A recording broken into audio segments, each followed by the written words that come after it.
Bonjour à tous, alors aujourd'hui nous allons parler de l'intensité.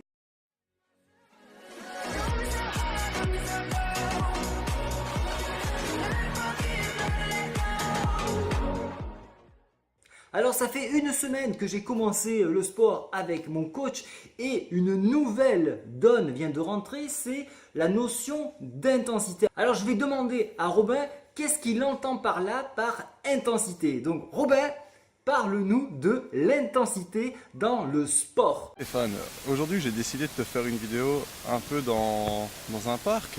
Là je suis assis sur un banc et je vais t'expliquer ce qu'est l'intensité à travers un cas bien pratique. Alors, tu me demandes ce qu'est l'intensité. Je vais te définir ça par la force, la puissance que tu peux mettre dans ton exercice lorsque tu t'entraînes. Il existe deux cas de figure. Moi, dans ton programme d'entraînement, je t'ai mis sur une échelle de 1 à 10. Pour certains exercices, il s'agit de 6, pour d'autres, il s'agit de 7. Et toi, tu m'as dit plus 8 ou 9. Ça, c'est le premier cas de figure, donc d'une échelle de 1 à 10. Ou alors, deuxième cas de figure, c'est du pourcentage. Je vais commencer par le pourcentage parce que c'est un peu plus compliqué. Le pourcentage, pour faire facile, c'est quand tu t'entraînes, si tu arrives à faire un squat par exemple à 100 kg, qui va représenter par exemple 100%, on va dire que tu arrives à faire un squat à 100 kg. Alors c'est ce qu'on appelle une répétition maximum.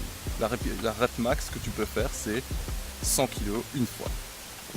Sur base de ça, on sait que si tu veux t'entraîner par exemple à 50% ou à 60%, tu vas prendre 50 ou 60% de cette charge maximale. Et évidemment, sur 100 kg, c'est très facile à compter parce que ça veut dire que tu vas faire des répétitions avec du 50 kg, du 60 kg. Tu vas faire un certain nombre de répétitions pour pouvoir atteindre un certain niveau de répétition.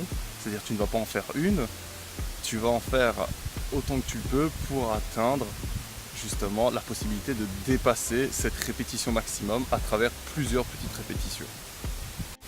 Maintenant, au deuxième cas de figure, l'échelle de 1 à 10. Alors moi j'ai appris ça en étant entraîneur, donc c'est vraiment de la pratique. C'est vraiment à partir de la pratique que j'ai appris ça. Ce sont les entraîneurs qui m'ont dit ça parce que c'est beaucoup plus facile en fait. Ça permet d'aller entre guillemets plus vite et avec des débutants c'est beaucoup plus simple aussi. Par exemple, quelqu'un qui veut perdre du poids, on va dire commencer à faire un exercice, commencer à faire des squats, va faire quelques répétitions avec 20 kg et par exemple si on se base sur le fait qu'elle doit faire 15 répétitions, arriver à la 10e ou 11e, je vais lui demander le ressenti d'une échelle de 1 à 10. 10 étant ça devient vraiment très difficile et c'est impossible d'en faire une 11e.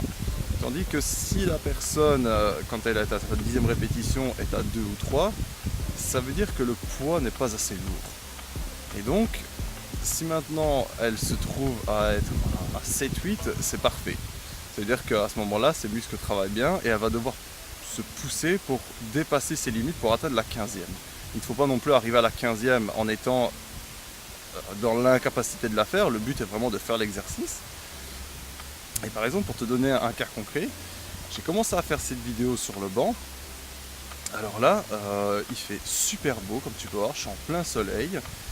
Il y a un peu de neige, là je dirais environ 25 cm. J'ai commencé cette vidéo il y a maintenant 3 minutes 40 et mon niveau était sur une échelle de 1 à 10 au ressenti, j'étais à 2-3, c'est-à-dire que c'était très facile.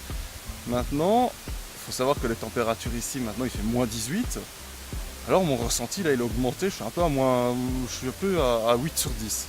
C'est-à-dire que là, je vais clôturer cette vidéo parce que je commence vraiment à avoir mal à mes mains, à tenir, j'ai une petite perche ici pour tenir le téléphone et pour te parler. Et ma main commence réellement à congeler et ça commence à me faire mal. Alors c'est vraiment un petit cas pratique et tu peux vraiment appliquer ça à la vie de tous les jours. Alors toi par exemple dans ton programme, tu m'as dit pour tes burpees, tu es sur une échelle de 1 à 10 tu es à 9 parce que c'est vraiment difficile, je vais dire, tu commences avec la première variation, comme je te l'ai dit, et plutôt que d'essayer d'en faire 20, puisque c'est vraiment difficile, tu vas d'abord commencer à en faire 5, puis essayer d'en faire 6, 7, pour pouvoir augmenter au fur et à mesure, en laissant entre chaque un peu plus de repos, puisque ce sera cette manière donc, que tes muscles vont pouvoir se régénérer et tu vas pouvoir performer l'exercice avec une meilleure qualité et en gardant aussi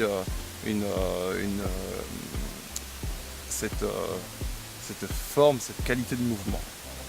En attendant, moi je te dis une bonne journée Stéphane, parce que je vais rentrer me réchauffer. Salut! Donc vous l'avez bien compris, ça ne sert à rien de travailler comme un bourrin, de soulever des charges maximales, vous n'aurez pas forcément un résultat, le résultat que vous attendez, et c'est peut-être la raison pour laquelle cela m'a bloqué. Donc maintenant je vais suivre ces intensités-là, ce qui me permettra, je l'espère, d'ici donc mai, le 16 mai pour être précis, d'avoir un physique d'Apollon. Tell me pretty lies, look me in the face, tell me that you love me, even if it's fake, 'cause I don't fucking care.